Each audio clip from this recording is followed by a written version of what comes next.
Hey everybody, welcome back. Thanks for joining me. I am doing a commission review tonight. This commission I just got back from a man Halliwax. This is the Anakin Starkiller Yuma. This is the same Yuma that I showed off a couple months ago when I got my V2s back from him. Halliwax needed kind of a test dummy, a guinea pig if you will, for his stencils that he wanted to do for the Yuma. So I volunteered, sent it out to him. He figured out the stencils, put them on for me, sent it back, and I kept looking at it like I really don't want to mess this up because I really felt like I had one shot with this. Although he actually did send me a second set of stencils just in case I did that. But I'm like, you know what? I know I'm going to screw it up at least once. I don't really want to do that, so I ended up sending it back to him. And I was in luck because he was actually doing a couple of heroes at the time, so I was able to get mine thrown in. And it's just really an amazing quality that I want to go over in just a sec. But for those who really don't know the history of this, that are maybe kind of like there's young Star Wars fans that are kind of catching this for the first time. Not knowing the history that there were multiple hilts in Return of the Jedi. This hilt looks very familiar at first glance, and it should, because it is now believed that the Yuma, which has a big has a bunch of scenes on the sail barge fighting scene, is that this, they believe, it was eventually turned into the hero that we know and love, and you can see how similar it is. And there's a great shot of Mark Hamill on the sail barge scene, and his chin is kind of leaning on the pommel with the blade kind of like going down towards the ground. Presumably, he's just leaning on it, and it's such a great shot. And now with 4K and the high quality resolutions that we can get from photos, Halliwax was able to take that, and I'm assuming other photos, and just come up with an incredible stencil for this hilt to make it screen accurate to those scenes. And you can kind of see where the hero started to come from, knowing that it was aluminum, that the neck was painted, that gave it that copper look, or that that antique gold that we use for our hero necks. All the black that is around the emitter, as well as the booster section down in here, and even in this in here, just above the booster, underneath the control box. It's really interesting how well detailed he gets with this, and that he was able to develop these really cool stencils based on some of those scenes to get it as screen accurate as possible. When I was a kid and I watched Return of the Jedi, Return of the Jedi is my favorite Star Wars movie. I know it's not the best Star Wars movie, but there's a whole big discussion on whether you want to discuss whether what's the best versus what's your favorite, I guess, if you want to call it that way. But Return of the Jedi has always been my favorite. Luke's hilt has always been my favorite. You guys know that by now if you've been watching and following me for a long time. And I remember watching that film, and I always wondered why I see you have constructed a new lightsaber, that hilt, which I saw and I really enjoyed, I loved it, why that was so different from some of the other shots that you can see. And they're quick shots, but as technology got better and the visuals got more clear, you can tell that there's different hilts in these scenes. Although they look similar, when you slow it down, you could really see the difference. Because you could tell that the I see you have constructed a new lightsaber scene, that hilt is very different from other shots within that scene that he's talking to Vader, as well as, and obviously that's the V2, and then the V2 that's sitting on the throne room with the Emperor towards the end inside the Death Star. Growing up, I remember seeing those two things and realizing that, but I had no idea that there were quite a few different hilts that were used inside the Return of the Jedi film and the behind the scenes. And kind of all started really with, one of them that started with was the Yuma. So this is really cool to have in my collection. This is empty. This is going to be a static for me.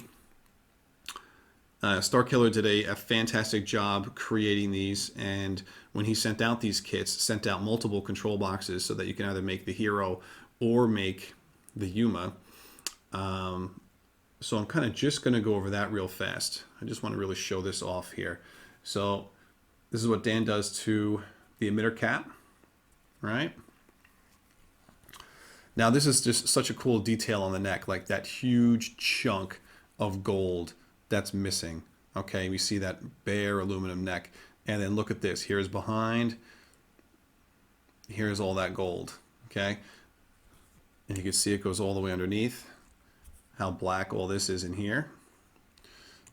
You know, very traditional, almost hero-like. But there is black that's on the ring still. That hasn't completely been chipped away.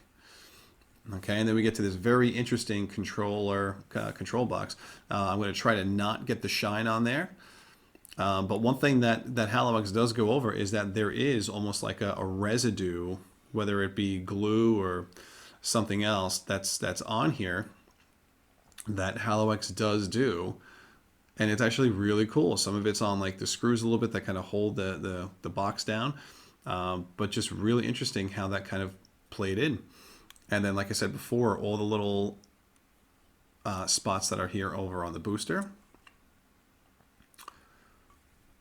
And not only that, but we do have, let me see if I can find it on the emitter cap here. Hold on. Ah, there we go. All right, now I'm going to try to show this as best I can. There is, because Halliwax is the man, there is that little mark, that little machine mark right here. Let's see if I can angle it the right way. That's right there. Okay. He put that on the emitter cap. Not only did he put it there, but he even did the FX plate for me. Weathered this bad boy. And same thing. Put that mark in for me right there. If everyone can see it. So I thought that was awesome. Again, just a fantastic commission by him. The attention to detail, to me, is second to none. I have yet to really find someone who has paid such close attention to the material that's out there that's known and maybe even unknown. And I really, really enjoy his work, and his communication throughout is fantastic. But really happy I got this done by him. If you are interested in the Yumas, I believe he's only doing these with the Anakin Starkiller hilts. But you know, best to reach out to him on the RPF. Message him if you're looking to do a commission. And I just, for fun, I wanted to bring out its brother, so to speak, or future brother. Because the last time I had this out, this was completely aluminum when I did this. Now this is finally it's finished product. Where I ended up doing all the painting and everything myself. Where I put this bad boy together. Now the one cool thing I actually just spoke with Halliwax about is the transition actually of the tri-ring. So he said if you look real carefully, especially with the 4K stills, you could see that the tri-ring at that point in time is still kind of shiny. So that's why this one is on here and it's shiny. I think this is the stainless steel one. And then this one here, this is actually one of Dave P's over on the RPF, one of his tri-rings, the steel one. Okay, so you could see the difference. Okay, but what was really cool is that I sent my emitter caps back to Halliwax. The static one and another one. Let's try and see if I can get that there. All right, so you see that the little mark right there, that machine mark. All right, that's the one that's on the mom hero. That's kind of been discovered with higher resolution pics. So I had him put that on this for me, as well as he did it on my hero FX cap, the plain one. Right there it is. There's a good shot of it right there. Sorry, my chandelier lighting is it brights up the room really nice, but it just reflects off of the aluminum really, really well. So I try to like hide it as best I can. All right, there we go. There's a good shot of it right there.